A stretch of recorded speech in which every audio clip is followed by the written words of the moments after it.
जरांगे पाटीलनं चुत्या बनवलं एक देखावा।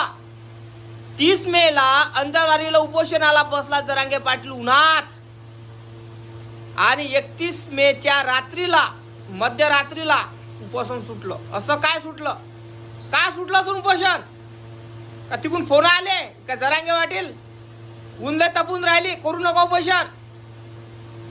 झालं काम तुमचं, एका दिवसापुरतच राहा आणि हे काय जे मागण्या आहे आम्ही पूर्ण करतो, या मागण्या पूर्ण होत नाही दादा।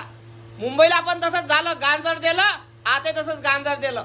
आताही मराठा बांधवांना फक्त आशावर ठेवलं, दुसरं काहीच नाही। एका दिवसाच उपोषण असते काय?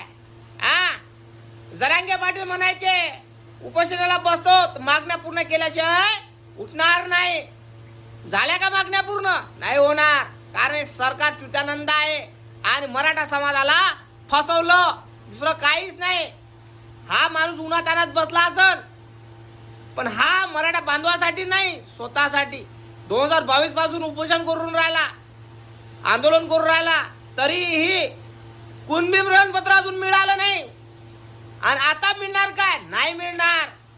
एक दिवस काय उन्हात बसले जरांगे पाटील, 31 मेला उपोषण स्थगित झालं का तिकून का मागण्या पूर्ण झाल्या म्हणून?